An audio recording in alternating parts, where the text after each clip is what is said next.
né? O texto da mensagem desta noite. Aí, muito bem. Vamos abrir nossas Bíblias, meus irmãos, em Deuteronômio. Livro de Deuteronômio.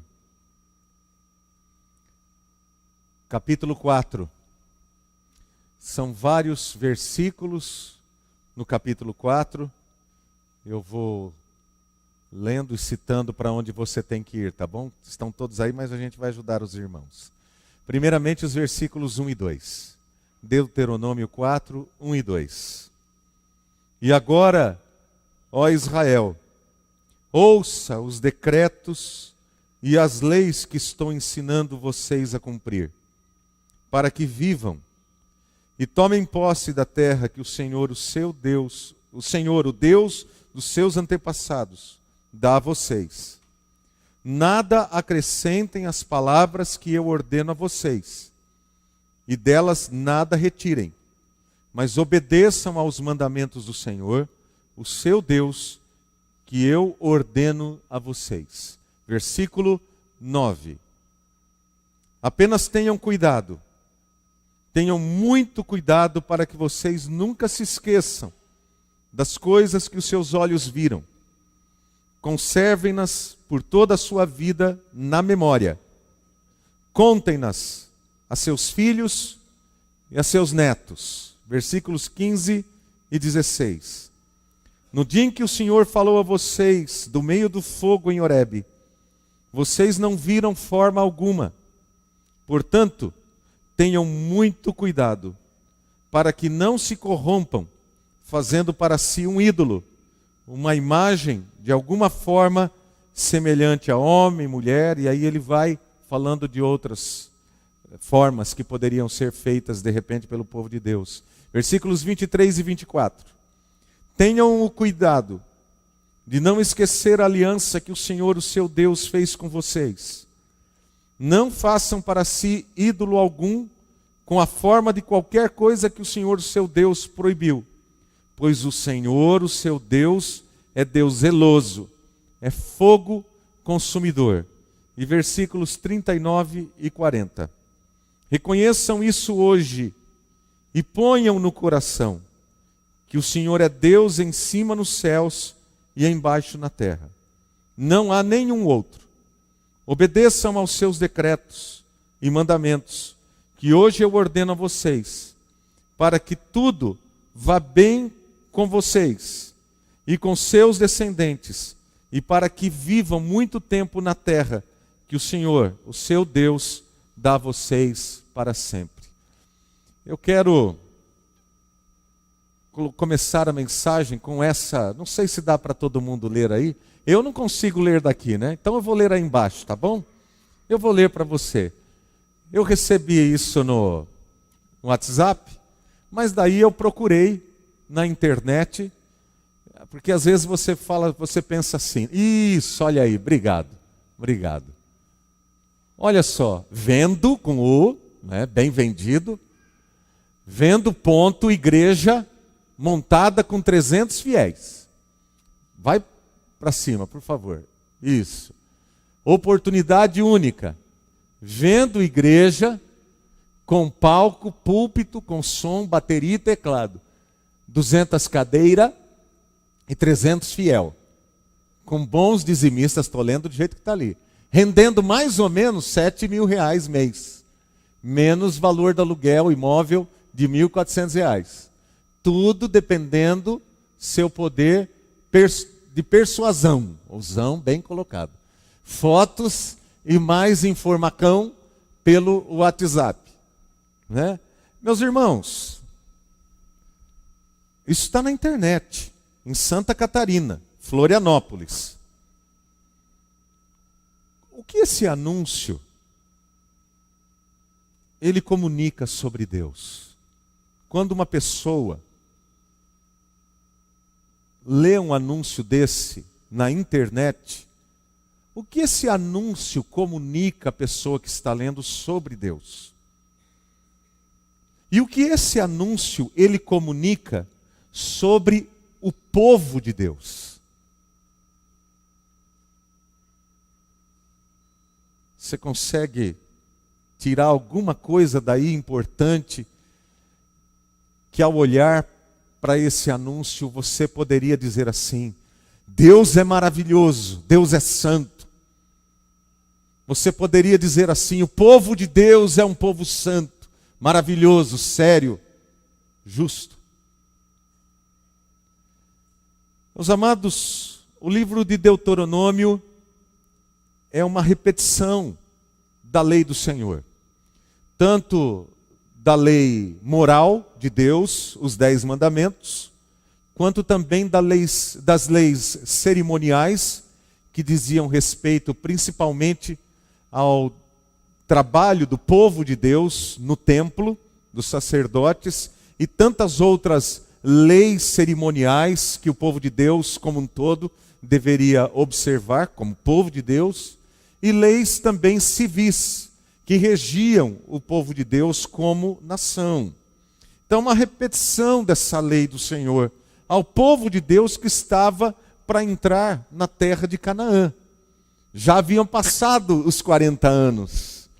Uma geração já havia morrido e agora estava ali aquela geração de 20 anos para baixo, que eram os que iriam entrar. E eles então estão agora para tomar posse da terra. Moisés não iria entrar, mas é Moisés que está falando com o povo.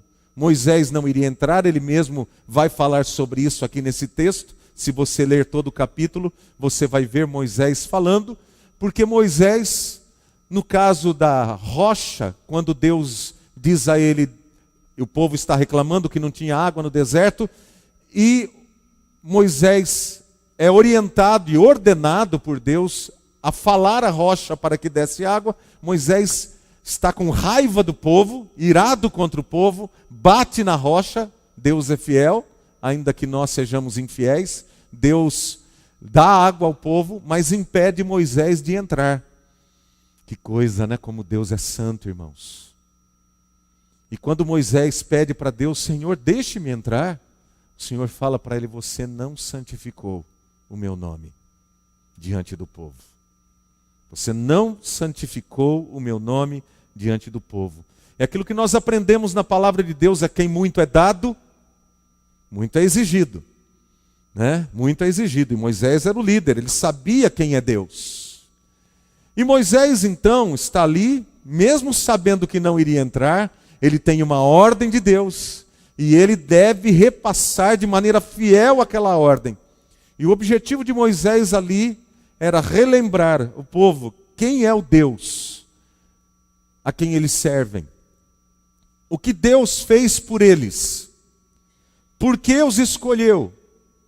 E por que a vida e o futuro deles dependiam do relacionamento e do compromisso com esse Deus. E o que esse Deus requer do seu povo. Como nós pudemos ver na leitura, há 3 expressões, 3 versículos principalmente, que Moisés vai chamar a atenção do povo dizendo: cuidado, cuidado. O primeiro deles, nós vemos ali no versículo de número 9, é o cuidado que eles deveriam ter como povo de Deus, de memorizar a lei do Senhor e ensinar a lei do Senhor às futuras gerações. Memorizar, isso competia aos adultos principalmente, porque você só pode transmitir aquilo que você tem em sua mente. Os adultos deveriam memorizar e deveriam repassar aos seus filhos e aos seus netos aquilo que o Senhor havia ordenado a eles. Eu quero perguntar, nós somos povo de Deus. Você já memorizou a lei do Senhor? Se eu passasse com o microfone aqui entre nós nessa noite e perguntasse assim: você pode dizer qual é o primeiro mandamento? Depois eu passasse para outro segundo mandamento e chegasse daqui até lá no fundo. Será que, se eu colocasse o microfone nos seus lábios, você diria com tranquilidade os 10 mandamentos memorizados em sua mente? Nós memorizamos a oração do Pai Nosso, não memorizamos? Nós a fazemos sem olhar para lugar nenhum. E a oração do Pai Nosso, se você for olhar o tanto de versículos que tem a oração do Pai Nosso, e se você fizer um pequeno resumo dos 10 mandamentos, não entrando nos pormenores dele, de cada um deles, você vai ver que ele não é diferente da oração do Pai Nosso, em termos de tamanho. Como é que nós conseguimos memorizar a oração do Pai Nosso? Eu consegui memorizar a oração do Pai Nosso, porque minha mãe, quando eu era criança, ela orava todos os dias a oração do Pai Nosso comigo. Ela sentava os filhos ali junto dela e orava. Pai Nosso que estás no céu, santificado. E aí ia orando a oração do Pai Nosso. Foi assim que eu memorizei, desde pequenininho. Meus filhos sabem a oração do Pai Nosso desde pequenininho. Com 3 aninhos, 2, 3 aninhos, eles já faziam a oração do Pai Nosso de cor. Por quê? Porque o pai ensinou ao filho.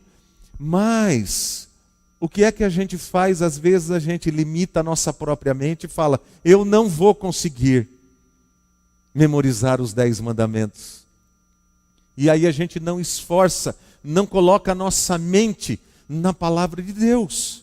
Mas quando nós o fazemos e transmitimos aos nossos filhos, irmãos, isso é uma bênção. Isso é uma bênção, isso vai ficar para sempre na memória deles, como a oração do Pai Nosso desde criança está sempre na nossa memória.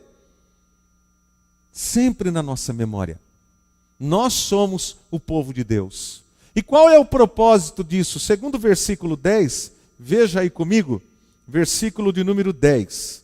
Diz assim, lembrem-se do dia em que vocês estiveram diante do Senhor, o seu Deus, em Horebe, quando o Senhor me disse, reúna o povo diante de mim para ouvir as minhas palavras, a fim de que aprendam a me temer, enquanto viverem sobre a terra e as ensinem a seus filhos. Qual é o objetivo de memorizar a lei do Senhor, a palavra de Deus, e ensiná-la? É para que os nossos filhos, nós e os nossos filhos e os nossos netos aprendam a temer ao Senhor. Se a palavra de Deus estiver impregnada na nossa mente e no nosso coração, com toda certeza, meus amados irmãos, nós vamos pensar pelo menos 3, 4 vezes antes de fazer uma coisa. Porque essa palavra que está dentro de nós, na nossa mente, no nosso coração, ela aciona como um sinal de advertência. Olha, lembra do que Deus falou.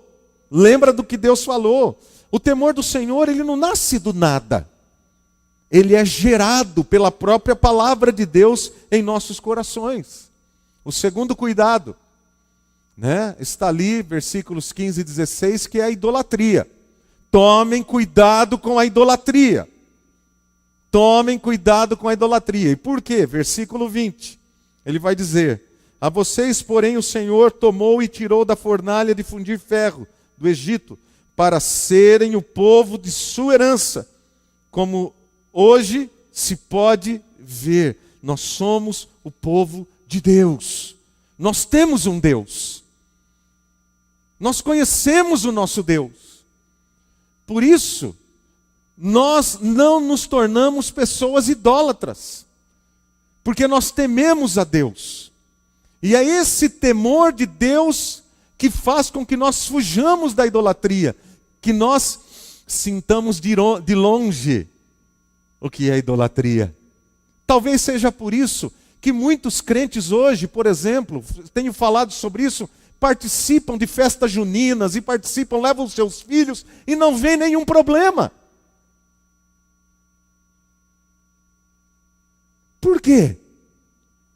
Porque não conhecem a palavra, não conhecem a lei do Senhor, não ensinam a lei de Deus, não têm dentro do seu próprio coração e da sua mente, e não percebem o quanto que estão levando seus filhos para bem próximo da idolatria. Meus queridos irmãos, quanta idolatria existe hoje entre o povo de Deus. Porque nós estamos nos distanciando da lei do Senhor. E distanciando-nos da lei do Senhor, nós vamos perdendo gradativamente o temor de Deus em nosso coração. Temor de Deus. O terceiro cuidado é quanto à infidelidade à aliança de Deus. Está no versículo 23. E qual é o propósito?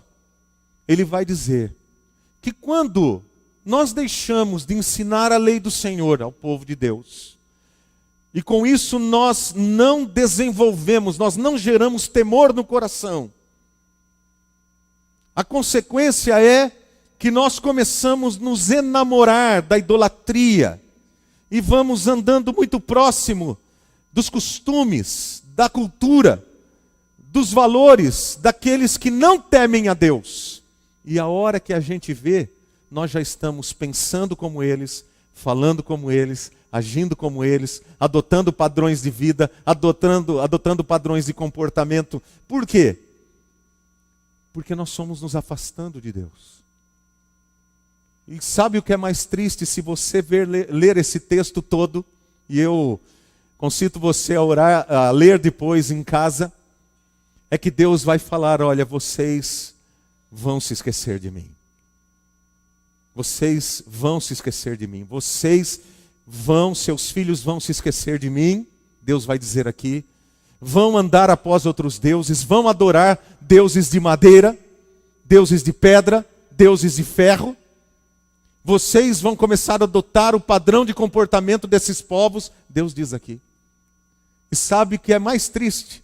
É que quando você chega no início do livro de Juízes, que é o livro logo depois do livro de Deuteronômio, você chega ali no livro de Juízes, quando essa geração morre, essa geração que está recebendo a palavra, a geração de Josué e de Calebe, essa geração morre, diz a palavra de Deus, que levanta-se uma nova geração que não conhecia o Senhor.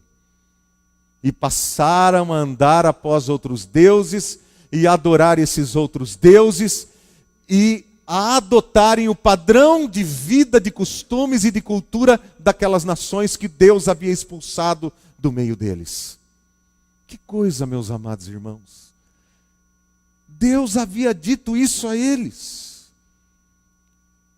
E o objetivo de Moisés era ensinar ao povo 3 coisas, pelo menos. A primeira: há um único Deus verdadeiro. Há um único Deus verdadeiro. Não existem outros deuses. Todos os deuses dos povos não passam de ídolos. São projeções da mente humana. São invenções da mente humana. Nada mais do que isso. E não servem para nada, como dizem as Escrituras. Tem olhos e não veem, tem ouvidos e não ouvem, tem nariz e não cheira, tem mãos e não apalpam, tem pés e não andam, som nenhum lhe sai da garganta. E o pior, sabe o que a palavra de Deus diz? Que tornam-se semelhantes a eles, aqueles que os fazem. A idolatria produz o quê? Pessoas que não conseguem ouvir, pessoas que não conseguem enxergar, pessoas que não conseguem sentir, tornam-se semelhantes a eles. É o que ensina as Sagradas Escrituras. O segundo ponto que Moisés ensina aqui é que esse Deus, ele é santo. Esse Deus é santo, ele é distinto de tudo e de todos. Ele está separado, santo, separado de tudo e de todos. Ele não é igual a nós. Há um texto no Velho Testamento que Deus chega a dizer assim: pensavas que eu era igual a tu? Ele está muito acima de nós. E Ele não baixa o seu padrão para Ele se amoldar a nós. Ele é que diz que nós devemos nos amoldar a Ele. Por isso, o terceiro ponto é que o povo de Deus é santo. O povo de Deus é santo. Deus é santo. Há um único Deus. Esse Deus é santo, e Ele chama o seu povo para que o seu povo seja povo santo. Quer dizer que Deus está separado, e Ele diz assim: vocês são o meu povo separado. Meus amados irmãos, o povo de Deus não é um povo comum, é um povo que está entre os outros povos, mas ele não está amoldado ao estilo de vida dos outros povos. Nós vimos nesta noite aqui, lendo 1 Pedro capítulo 2, verso 9. Nós somos povo de Deus, nação santa, povo de propriedade exclusiva de Deus, com uma função sacerdotal no meio de todos os povos da terra. Proclamar as virtudes de Cristo. Nos versículos 33 e 34, olha aí comigo os versículos 33 e 34. Moisés diz assim: que povo ouviu a voz de Deus falando do meio do fogo, como vocês ouviram, e continua vivo?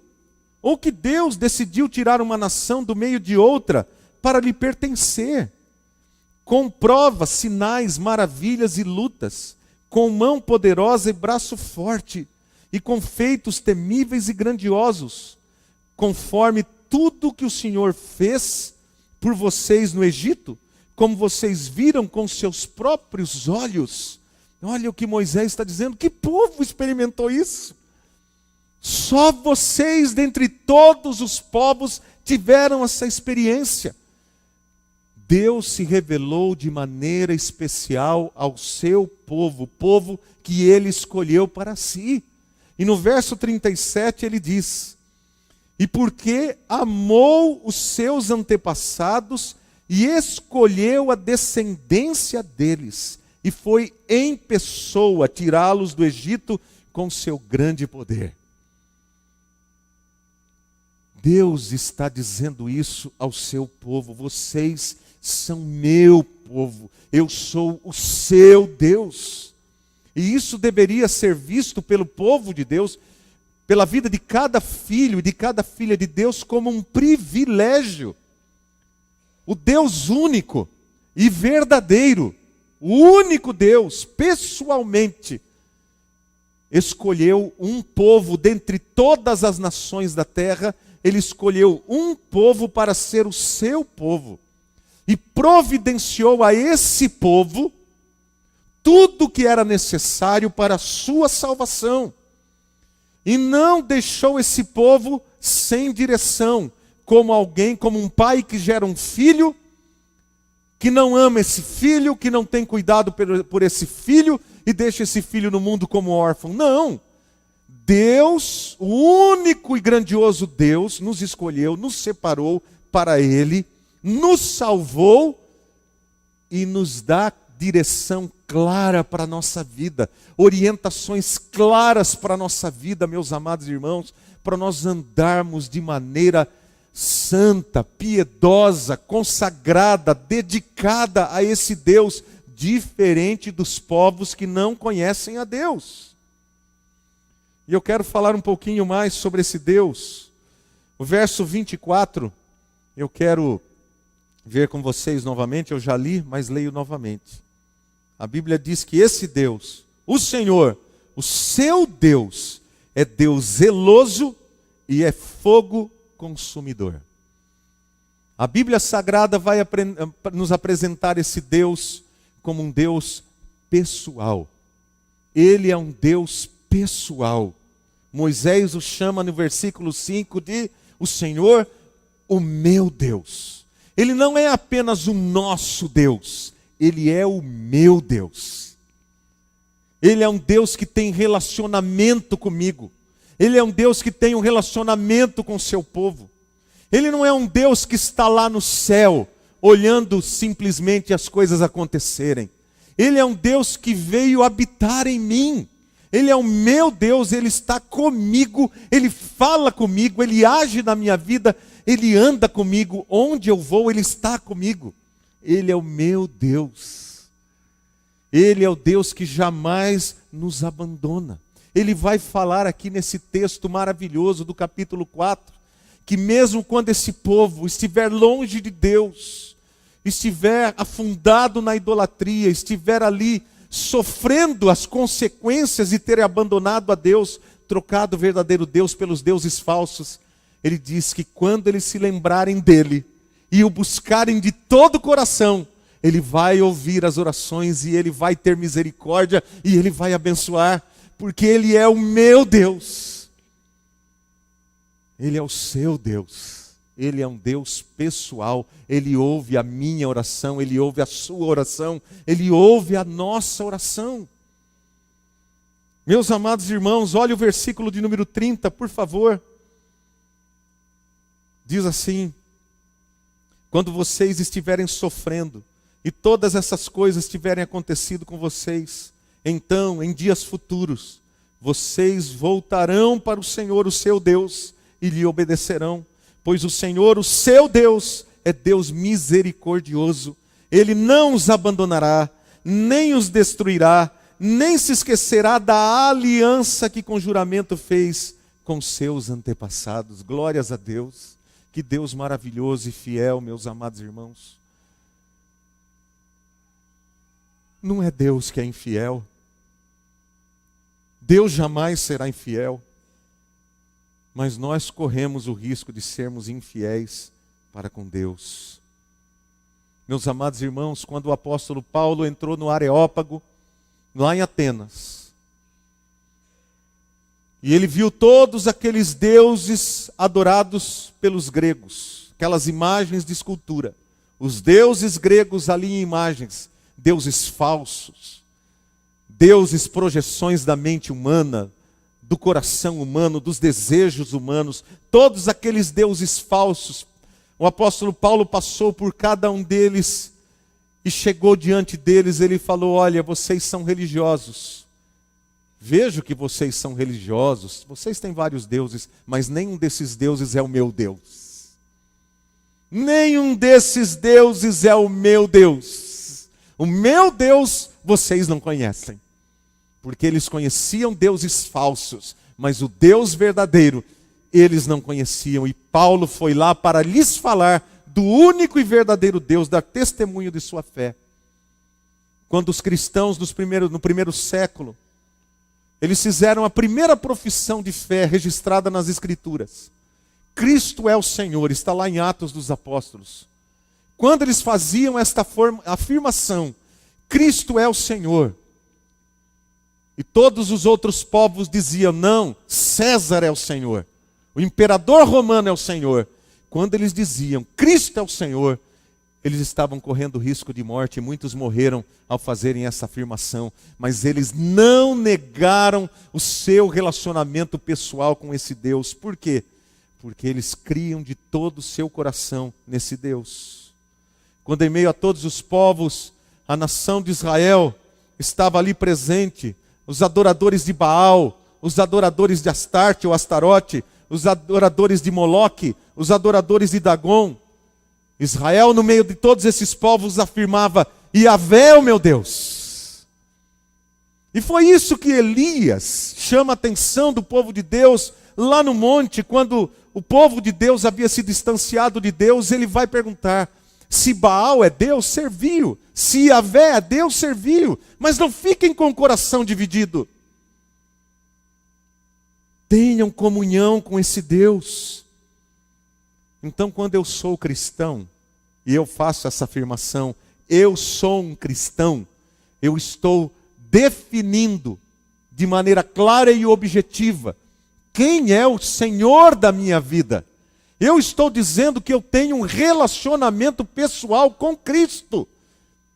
Se eu digo que sou cristão, mas eu não sigo as ordens de Cristo, se eu digo que sou cristão e não tenho comunhão com Cristo, é porque eu não sou cristão. Só é cristão quem segue a direção que Cristo dá. Se alguém quiser vir após mim, negue-se a si mesmo, tome a sua cruz e siga-me. Você não pode seguir a Jesus carregando com você o seu próprio modo de viver, as suas ideias, a sua axologia. Eu acho isso, eu acho aquilo. Não. Cristo nos chama a segui-lo, e quando Ele nos chama a segui-lo é do jeito dele. Do jeito dele. E o Deus a quem eu confesso, Ele define a minha vida, os meus padrões de vida, os meus valores de vida e a maneira como eu adoro. Há uma história, uma ilustração que conta que trouxeram até Alexandre o Grande um dos seus soldados que havia deserdado, havia abandonado o exército. E ele foi pego e foi trazido até a presença de Alexandre, para que Alexandre desse ali o veredito sobre aquele homem. E quando Alexandre olha nos olhos daquele soldado, pergunta a ele: qual é o teu nome? E aquele soldado diz para Alexandre o Grande: meu nome é Alexandre. E Alexandre diz a ele o seguinte: ou você muda de vida, ou muda de nome. Ou você muda de vida, ou muda de nome. Porque você não pode ter o nome de Alexandre e ser um covarde. Meus amados irmãos, se eu digo que eu sou um cristão, eu tenho que ser cristão. Eu tenho que pagar o preço da minha fé. Eu tenho que assumir a realidade que a palavra de Deus me ensina. E eu não escolho o que eu quero adotar. Ou eu creio nessa palavra como um todo, ou eu não creio nela. Eu minto. Eu não creio em Deus. Eu creio no meu ídolo. O ídolo que eu criei e eu o adoro segundo a minha vontade. Mas eu não creio nesse Deus que está aqui registrado. Essa é a realidade das Escrituras. E esse Deus, meus amados irmãos, é um Deus zeloso. É um Deus zeloso. Moisés diz isso sobre ele, que o Deus a quem o povo de Israel servia é um Deus zeloso. E esse Deus, ele não aceita coração dividido. Ou nós entregamos todo o nosso coração a Deus, ou ele não aceita parte do nosso coração. A Bíblia Sagrada diz que ele zela por nós como quem tem ciúmes de nós. Por isso a amizade do mundo é inimiga desse Deus. E assim ele chama o seu povo a ser um povo comprometido com ele. Um povo que preste somente a ele todo louvor e adoração. Um povo que tenha um coração totalmente consagrado a ele. E aí Deus então, ele dá a esse povo mandamentos e decretos. Mandamentos e decretos, né? Conforme nós vimos no versículo 1, olha lá de novo. Ele diz: e agora, ó Israel, ouça os decretos e as leis que estou ensinando vocês a cumprir. Jesus Cristo vai dizer no Evangelho de Mateus, no capítulo 5, eu não vim para revogar a lei de Deus, eu vim para cumpri-la. E ele vai dizer: ai daquele que muda um i ou um tio da lei do Senhor. Ele veio para cumprir a lei de Deus. E ninguém tem o direito de mudar a lei do Senhor. Ninguém. Nenhum pastor tem direito de mudar a lei de Deus, de diminuir as coisas para facilitar para as pessoas virem. Não, não. Não se negocia a lei do Senhor, porque Cristo não a negociou. E o nosso exemplo é Cristo, o nosso modelo é Cristo. E ele diz que nós temos que segui-lo. Temos que segui-lo. Então, ele nos deu mandamentos e decretos para que por meio da obediência a esses mandamentos, a esses decretos. O que é um decreto? Se o presidente hoje assinasse um decreto, a partir dessa noite, todo mundo vai ter que dormir às 9 horas da noite. Ele colocasse o exército na rua. Se encontrasse alguém na rua andando, o que faria? Isso aconteceu no governo militar, não aconteceu? Toque de recolher. Cavalaria na rua. Pega alguém andando 9h10. Vai para a cadeia. Vai para a cadeia. Porque descumpriu o decreto. E não tem nem choro nem vela, que nem chamam, que nem dizem por aí. Não tem nem choro e nem vela. Ou você faz ou você não faz. Isso é decreto. Isso é o decreto de Deus.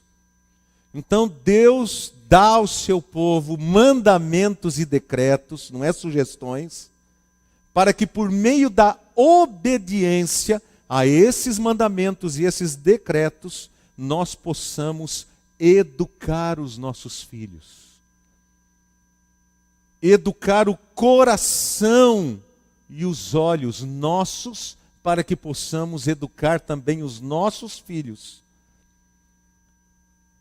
a fim de que nós possamos ter todo o foco da nossa vida em Deus. Buscai em primeiro lugar o reino de Deus e a sua justiça, todas as outras coisas vos serão acrescentadas. Quem disse isso? Quem disse isso? Senhor Jesus Cristo. Buscai em primeiro lugar o reino de Deus e a sua justiça. Quando Jesus foi até João Batista para ser batizado, João Batista diz: o Senhor vem a mim para ser batizado? Eu que deveria ir a ti. Ele fala a João Batista: nos cumpre fazer toda a justiça de Deus. O que ele queria dizer com justiça? Justiça, meus amados irmãos, nada mais é do que colocar a vontade de Deus em prática, os mandamentos de Deus em prática. Quem diz isso é o Senhor Jesus Cristo. Quando nós professamos a nossa fé, nós ouvimos a seguinte pergunta da boca dos pastores, que nos batizam. Eu também ouvi isso quando eu tinha 16 anos.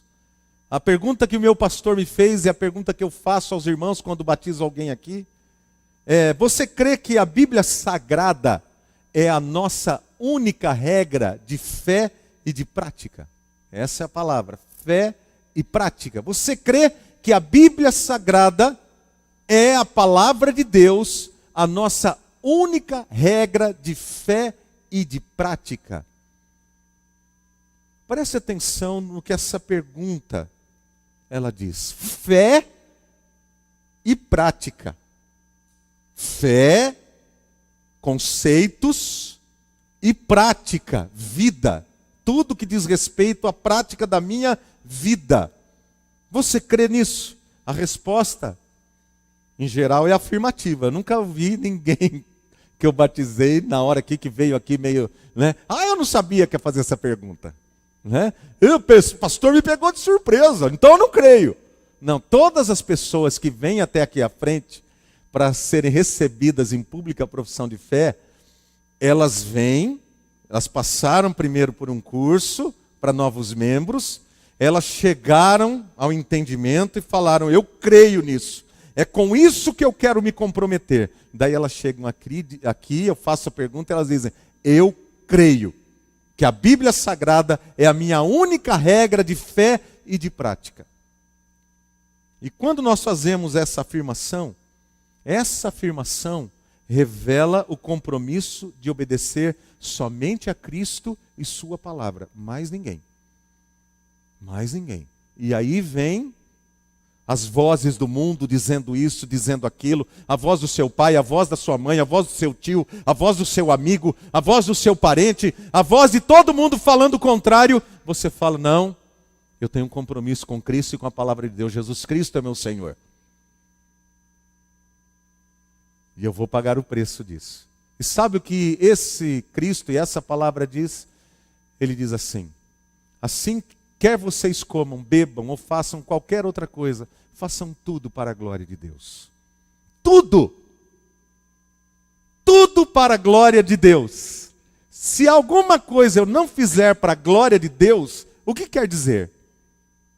Como crente. O que quer dizer como crente? Se eu fizer alguma coisa que não seja para a glória de Deus, que Deus não possa ir comigo, Deus não vai ser glorificado, Deus não vai ser louvado, eu não vou poder compartilhar isso com os meus irmãos na fé. O que isso quer dizer? Ninguém sabe. Que eu estou fazendo algo que não está glorificando a Deus, então eu não devo fazer. Crente pode? Meu irmão, essas perguntas a gente nem deveria mais fazer. Crente pode ir? Crente pode fazer? Crente? Pergunte, isso vai glorificar a Deus? Eu posso compartilhar isso com outros irmãos? Como algo assim: olha, graças a Deus, a minha vida nessa área está uma bênção, porque Deus tem me abençoado. Eu posso falar das coisas sem ter vergonha de falar delas, sem ter que encobrir as coisas. Porque nada do que é de Deus fica oculto. As coisas de Deus são luz, irmãos. As coisas de Deus, e quando é para Deus, glorificam a Ele, podem ser trazidas à luz, porque não tem vergonha, não tem medo, não tem imoralidade, não tem nada envolvido. Agora, se eu faço alguma coisa que eu tenho que fazer escondido, que as pessoas não podem ficar sabendo, que eu não posso contar, que fez mal ao meu corpo, que me afastou de Deus, que as pessoas vão julgar e olhar e vão falar, isso daí não é de Deus, e eu vou causar conflito por causa desse meu pensamento, qual deve ser a nossa atitude? É por isso que nós precisamos ler a palavra do Senhor. Por isso que nós precisamos. Errais não conhecendo as Escrituras, disse o Senhor Jesus Cristo, quando vem com uma pergunta para Ele, né, sobre a ressurreição. Ele diz àqueles homens, vocês erram porque não conhecem as Escrituras, nem o poder de Deus. Mas preste atenção numa coisa que eu vou falar. Já falei isso aqui uma vez. Quando você está na estrada, e de repente, o guarda rodoviário está lá na frente, e você vê o indivíduo parando, e ele vem lá, né? Todo tranquilo, você fica, vem logo, eu estou com tanta pressa, e ele vem devagar.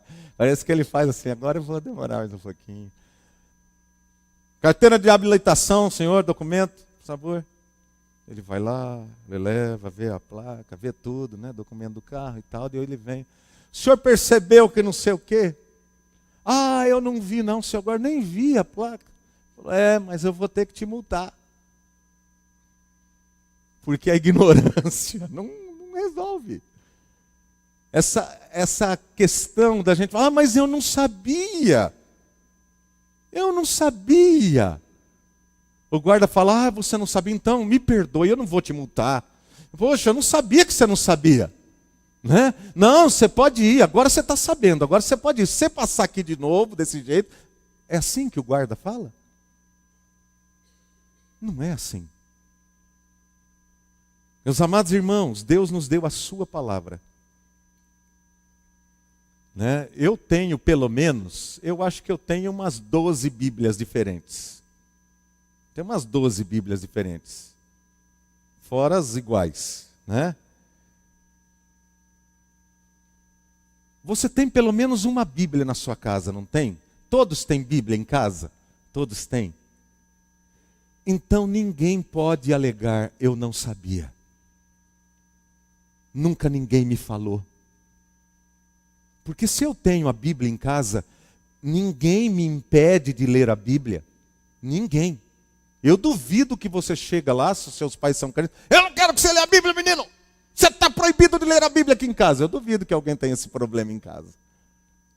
Mas mesmo se você tivesse um pai que não é crente, uma mãe que não é crente, ele poderia dizer isso para você, como eu já encontrei gente assim.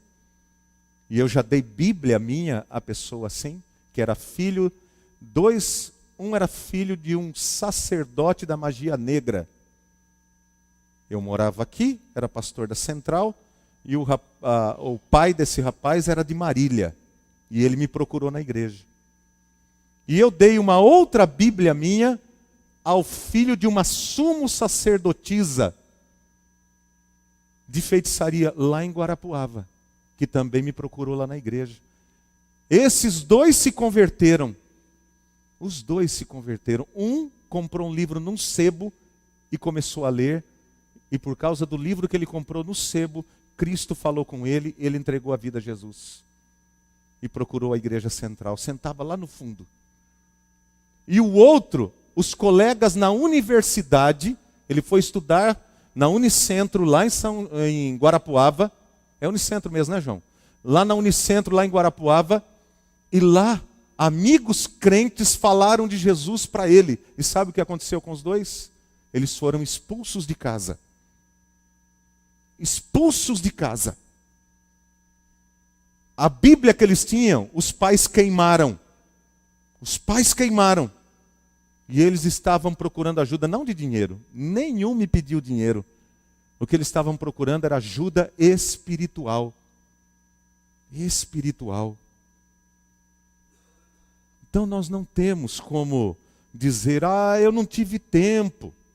Eu não tive tempo. Estava muito ocupado. A Bíblia está nas nossas mãos.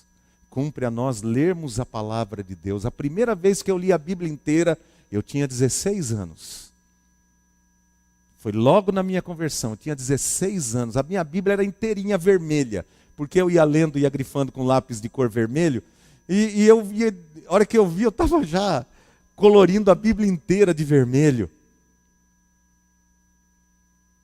O primo da Simone, que é pastor hoje da Igreja Batista, lá em Marília, aquele menino, quando se converteu, Fabiano, ele leu a Bíblia inteira em uma semana. Ele entrou no quarto dele, ele tinha 15 anos de idade.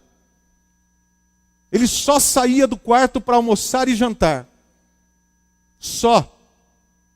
Lendo a Bíblia. Ele teve tanta fome de Deus, aquele menino, que ele entrou no quarto e não saiu enquanto ele não lesse todas as Sagradas Escrituras. 15 anos de idade. Meus amados irmãos, nosso Deus é um Deus zeloso. Nosso Deus também é um Deus que é fogo consumidor. Fogo tem a ver com o quê? Com santidade e com juízo. Fogo, santidade e juízo. A santidade, meus amados irmãos, é a beleza de todas as perfeições de Deus. É o atributo dos atributos, é a santidade. Por quê? Porque todos os atributos, eles são adornados pela santidade. Nós falamos que a ira de Deus é santa, a justiça de Deus é santa, o seu amor é santo, sua sabedoria é santa, seu poder é santo, sua palavra é santa, sua verdade é santa, tudo de Deus é santo. Por isso a santidade é o atributo de todos os atributos. E nenhum ser humano poderia criar um Deus assim. Porque o ser humano, ele odeia a santidade. O ser humano ama o pecado, mas ele odeia a santidade. Jamais Deus poderia ser invenção da mente humana, porque esse Deus seria perigoso demais para o homem. Perigoso demais. Os deuses criados são reflexo apenas da mente humana, da sua própria projeção.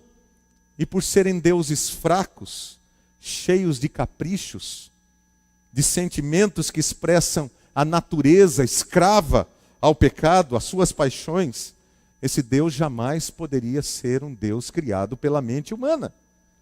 Porque esse Deus exige de cada um dos seus adoradores santidade. Esse Deus exige do homem justiça santa.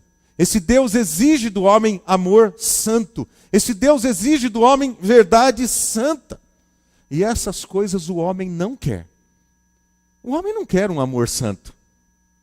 O homem quer o amor que ele pode fazer o que ele quiser, do jeito que ele quiser, sem dar satisfação para ninguém. Olha aí a justiça. Você pode chamar a nossa justiça de uma justiça santa? Não dá. Então, queridos irmãos, esse Deus, o Deus que se revela nas Escrituras, ele jamais poderia ser um Deus criado. Porque um Deus assim, ele atrapalha todas as ações do coração humano. Ele está ali, ele fala, meu Deus, Deus está aí, não pode fazer, cara. Deus está aí. Você já imaginou Deus andando assim? Né? Deus chegou, gente, vamos, guarda as coisas aí, guarda as coisas. Todo mundo ali, né? Deus, para de falar, para de falar. Seria assim. Seria desse jeito. O Deus que a imensa maioria ama, que não é Deus,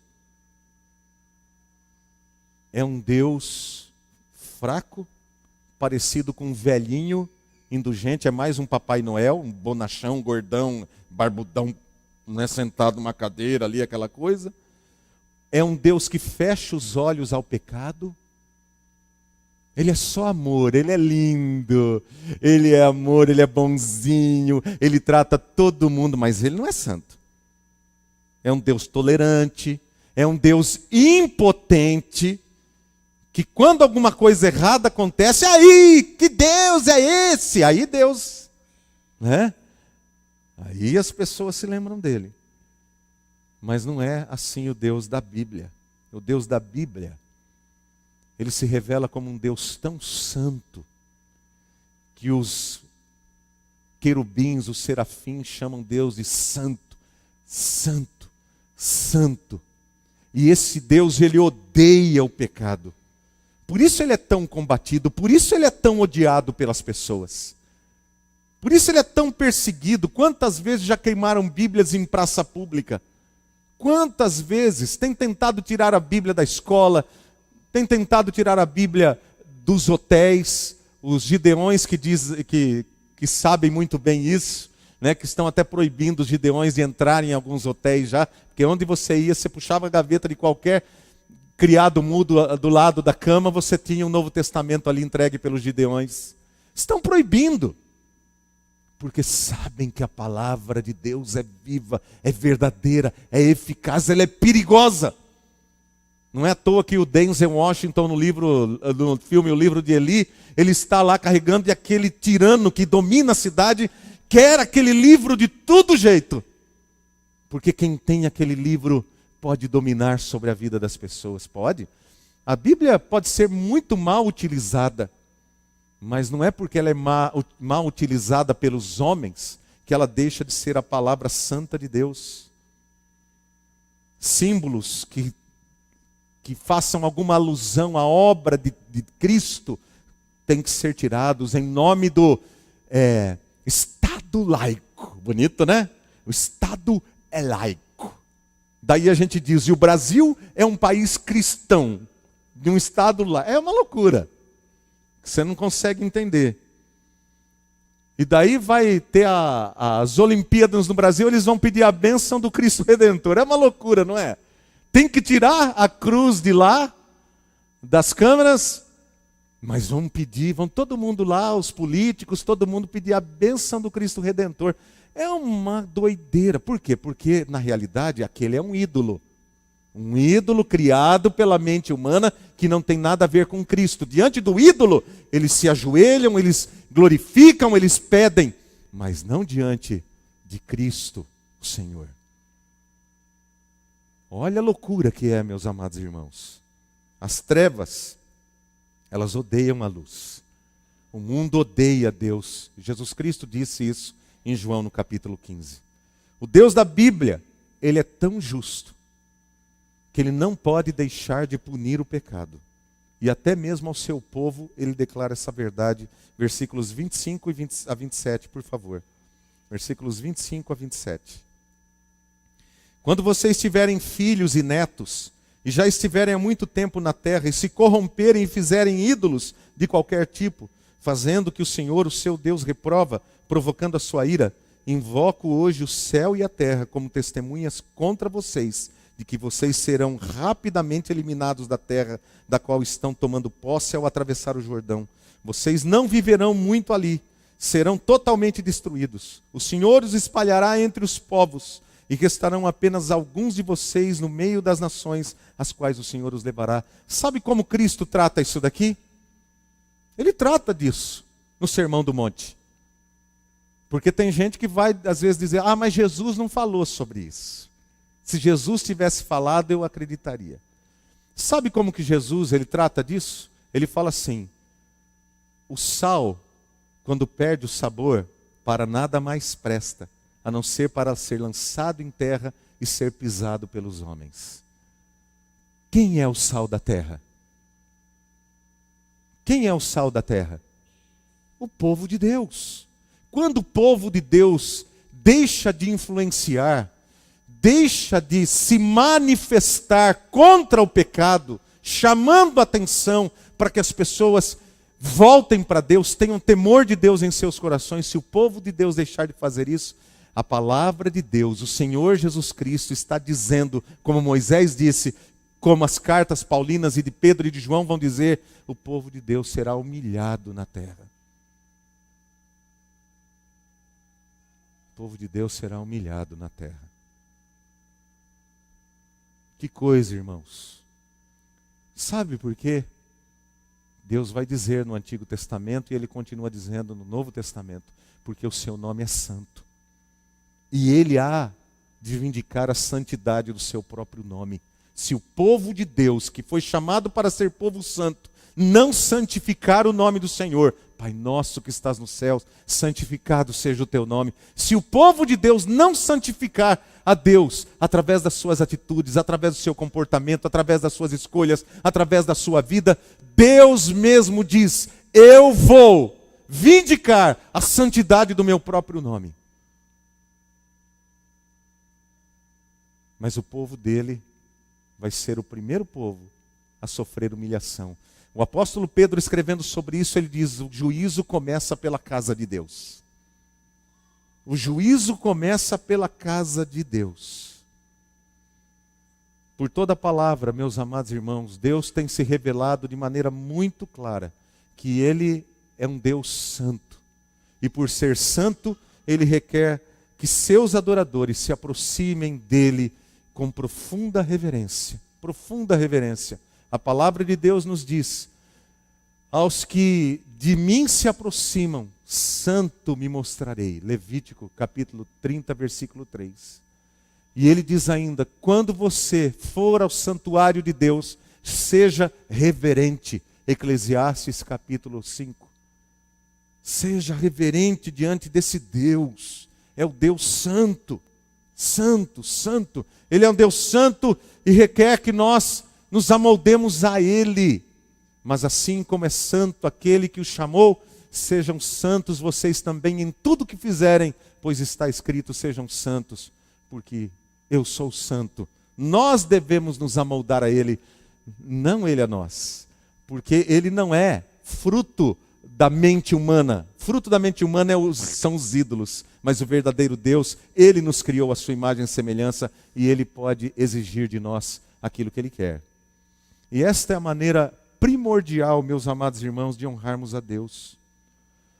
Nós glorificamos a Deus, mas não necessariamente pelas músicas que cantamos. Nós glorificamos a Deus não necessariamente pelos sermões que ouvimos, mas pelo quanto nós desejamos comunhão com Deus. O quanto desejamos comunhão com Deus. É esse desejo santo pela comunhão íntima com Deus que nos afasta do pecado. Os limpos de coração verão a Deus. Sem santidade, ninguém verá o Senhor, vai dizer a palavra do Senhor. Queridos, concluindo a mensagem desta noite.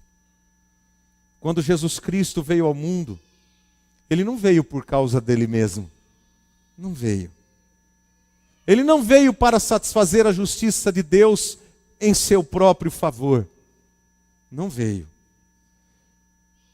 Ele não veio para procurar viver uma vida de santidade consagrada a Deus por Ele próprio, porque Ele é santo em sua própria natureza. Ele veio por nossa causa. Ele veio para satisfazer a justiça de Deus, que é santo, em nosso favor. E ele veio para viver uma vida de santidade, uma vida consagrada por nossa causa. Jesus Cristo, Ele fez isso para possibilitar aos pecadores que nele creem, que se arrependem dos seus pecados, uma oportunidade de voltarem arrependidos para Deus, de se tornarem filhos de Deus, de viverem como filhos de Deus, para poderem adorar a Deus conforme Deus exige ser adorado. Deus não recebe qualquer adoração. Ele recebe a adoração do povo que foi lavado no sangue de Cristo e que está buscando viver em santidade para a glória de Deus. Quem é o seu Deus? Quem é o seu Deus? Você já assumiu um compromisso com Cristo, pessoal? Você, de fato, pode afirmar hoje: Jesus Cristo é o Senhor da minha vida? Você tem procurado viver de maneira séria e responsável a sua fé, buscando uma vida de santidade, lutando com seriedade contra o pecado, contra os vícios que prejudicam o seu crescimento espiritual? Você tem consciência que o nosso Deus é um Deus zeloso, é fogo consumidor? Eu queria terminar com essa imagem. uma imagem dessa semana que passou. A imagem do fogo que assolou quase uma parte toda de uma cidade em Portugal. Esses carros que estão aí eram de pessoas que estavam tentando fugir das chamas que estavam perto de suas casas. E quando eles tentaram fugir do fogo que estava lá atrás, pegando essa rodovia, eles foram apanhados de surpresa pelo fogo que estava entre as árvores. E eles morreram queimados entre as árvores. Seus carros foram totalmente destruídos. A Bíblia Sagrada diz que um dia o homem, quando Cristo voltar, vai tentar fugir de Deus e vai clamar para que os montes caiam sobre eles, com medo da ira de Deus. Está registrado lá no livro do Apocalipse. Porque terão medo de Deus, vão tentar se esconder nas fendas das rochas, nos buracos, de alguma maneira fugir da ira de Deus. E tentando fugir da ira de Deus, como esses tentando fugir do fogo que estava lá atrás, foram de encontro ao fogo que estava lá na frente. Nosso Deus é fogo consumidor. Ele pode, pela graça maravilhosa dele, você reconhecendo os seus pecados, se arrependendo dos seus pecados, ele pode te usar esse fogo para te purificar e você se tornar santo. Por outro lado, se não levarmos a sério a palavra desse Deus, esse Deus é fogo, e o seu fogo não é só fogo que purifica, é fogo que julga. É fogo que julga. O juízo de Deus. Você já tomou uma decisão na sua vida? Que lado você vai? Que Deus nos abençoe, meus amados irmãos. Deus possa abrir os nossos olhos, o nosso coração. Feche os seus olhos. Ore silenciosamente ao Senhor. Essa palavra é para todos nós. Essa palavra é para mim. Essa palavra é para você. Mas ela só terá efeito no coração daquele que se abrir para Deus, para a sua palavra, e dizer: Senhor, como eu preciso de Ti, tem misericórdia de mim. Purifica-me, Senhor, santifica-me, ó Deus. Ó Senhor, vem, Senhor, com Teu fogo vivo, fogo do Teu altar. E assim como o Senhor purificou com aquelas brasas vivas os lábios de Isaías, quando ele reconheceu que ele estava perdido diante de um Deus tão santo, que ele não era digno de estar ali. O Senhor tomou aquela brasa viva, diz a Tua palavra, e tocou nos lábios dele, purificou os lábios dele. Senhor, que hoje nós possamos também dizer: tem misericórdia de mim, Senhor. Transforma a minha vida, perdoa os meus pecados. Possamos crer de todo o nosso coração em Jesus Cristo e recebê-lo cada dia mais, receber o dom maravilhoso do Teu Espírito Santo, para sermos purificados, Pai, pela graça, pela misericórdia do Senhor. Faz isto conosco, Pai, em nome de Jesus. Amém. Vamos ficar em